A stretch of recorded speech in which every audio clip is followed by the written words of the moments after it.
Assalamualaikum warahmatullahi wabarakatuh. Jumpa lagi di YouTube channel saya, Butesa Erviana. Pada kesempatan kali ini kita akan belajar materi kelas 5, tema 3, makanan sehat, subtema 1, bagaimana tubuh mengolah makanan. Pembelajaran yang pertama. Amatilah gambar berikut ini. Apakah kamu selalu makan makanan sehat seperti yang kamu lihat pada gambar? Sekarang coba sebutkan contoh-contoh makanan yang menurutmu sehat.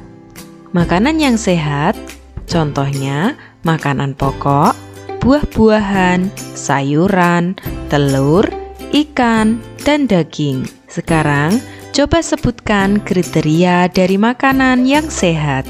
Makanan yang sehat adalah makanan yang memenuhi kriteria gizi seimbang, 4 sehat, 5 sempurna, memiliki kandungan vitamin, mineral, protein, karbohidrat, kalsium, fosfor, dan lemak. Makanan yang sehat baik untuk tubuh kita. Tubuh manusia mengolah makanan menjadi nutrisi yang bermanfaat bagi kesehatan dan pertumbuhan tubuh. Untuk lebih jelasnya, mari perhatikan dialog berikut ini. Wah, sedapnya sarapanku hari ini. Sarapan apa pagi ini kamu, Dayu? Kalau aku seperti biasa, ada nasi, ada sayur, dan telur mata sapi. Sudah cukup? Ibuku membuat bubur ayam istimewa, Ria. Aduh, semuanya terdengar enak untukku, sekalipun hanya nasi, sayur, dan telur mata sapi. Apalagi kalau bubur ayam istimewa. Bersyukurlah kita dikaruniai sistem pencernaan, Dayu. Dengan begitu, makanan yang kita makan dapat membawa manfaat untuk tubuh kita. Wow, betul juga ya. Apa sebenarnya manfaat sistem pencernaan itu, Ria? Sistem pencernaan merupakan organ yang dapat ditemui pada manusia dan juga hewan. Sistem pencernaan berfungsi untuk memperhalus makanan sehingga menghasilkan nutrisi yang dapat diserap oleh tubuh. Dengan adanya nutrisi tersebut, maka manusia dan hewan dapat tumbuh dan berkembang dengan baik. Jika makanan yang dikonsumsi itu sehat dan bergizi tinggi, maka manusia atau hewan yang mengkonsumsinya akan tumbuh dengan sehat. Aku pernah melihat iklan tentang bubur ayam dengan beras organik. Dalam iklan tersebut terdapat kalimat yang mengajak orang untuk memakan bubur organik itu. Wah, kedengarannya menarik ya, Dayu. Kapan-kapan kita makan bubur ayam di tempat itu yuk. Pastinya lebih sehat karena berasnya terbuat dari beras yang organik. Sempurna makanan sehat adalah susu. Seperti kita ketahui, susu umumnya dihasilkan oleh sapi. Apa yang dimakan oleh sapi sehingga dapat menghasilkan susu? Untuk menghasilkan susu, jenis makanan yang biasa dikonsumsi oleh sapi adalah rumput. Bagaimana sistem pencernaan pada hewan sapi? Mari kita simak video berikut ini.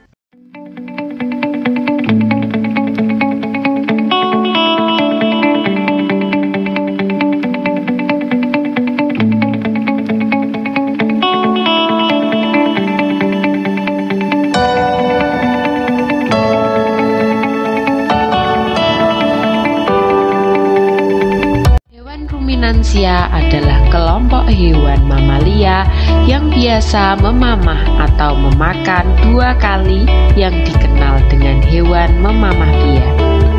Pada hewan ruminansia terdapat 4 bagian lambung dengan fungsi yang spesifik. Pencernaan makanan pada hewan ruminansia dibantu oleh beberapa mikrob, bakteri, dan protozoa. Contoh hewan ruminansia antara lain sapi, kambing, domba, kerbau, kelinci, dan kijang. Gigi Gigi tersusun dari gigi seri yang berguna untuk memotong makanan dan gigi geraham untuk mengunyah makanan. Lidah. Lidah berguna untuk merenggut rumput atau makanan dan mendorong makanan yang sudah dikunyah menuju ke lambung. Saliva. Saliva merupakan cairan atau enzim khusus yang dihasilkan oleh kelenjar usus pada sapi yang kemudian disalurkan ke dalam rongga mulut. Saliva berperan dalam proses pencernaan secara kimiawi. Lambung sapi memiliki ukuran yang lebih besar dari manusia. Lambung sapi terdiri dari 4 bagian, yaitu rumen, retikulum, omasum, dan abomasum. Lambung pada hewan ruminansia terdiri dari rumen, retikulum, omasum, dan abomasum. Rumen merupakan tempat terjadinya pencernaan dengan bantuan mikroba atau bakteri. Di sini, makanan dicerna hingga menjadi bubur dengan gerakan mengaduk yang dilakukan oleh dinding rumen. Pada saat sapi beristirahat, makanan kembali ke mulut dan dikunyah kembali. Setelah dikunyah untuk yang kedua kalinya, makanan masuk ke dalam retikulum atau perut jalan. Di dalam retikulum, makanan kembali mengalami proses fermentasi dengan bantuan bakteri anaerob dan protozoa. Di dalam bagian perut ini terjadi proses absorb dan penyaringan benda-benda asing yang masuk bersama makanan sehingga tidak masuk ke omasum atau perut kita. Di dalam omasum, makanan dicerna dengan bantuan enzim pencernaan. Selanjutnya, makanan masuk ke abomasum. Di dalam abomasum, makanan dicerna dengan bantuan enzim pencernaan pepsin yang dihasilkan oleh abomasum. Perhatikan contoh video berikut ini tentang mekanisme pencernaan makanan pada hewan ruminansia. Mekanisme pencernaan hewan ruminansia. Makanan yang masih kasar ditelan melalui kerongkongan. Kemudian makanan yang ditelan dan masih kasar disimpan sementara di rumen. Makanan yang masuk ke dalam rumen akan diteruskan ke dalam retikulum. Di dalam retikulum, makanan dicerna secara kimiawi dan dibentuk menjadi gumpalan kecil yang biasa disebut dengan bolus. Bolus dikeluarkan untuk dimamah kembali di mulut. Makanan yang sudah dimamah ditelan kembali dan masuk ke dalam omasum untuk dicerna yang kedua kalinya secara mekanis dan kimiawi. Kemudian, makanan dilanjutkan ke abomasum yang merupakan lambung sebenarnya dan dicerna kembali oleh enzim-enzim.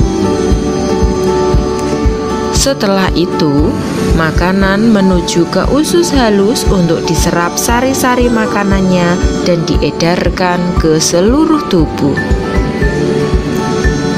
Pada akhirnya, makanan akan menuju ke usus besar yang merupakan tempat terbentuknya fase sisa-sisa makanan yang diserap dan bermuara ke rektum. Sisa-sisa makanan yang sudah terbentuk selanjutnya dikeluarkan melalui anus.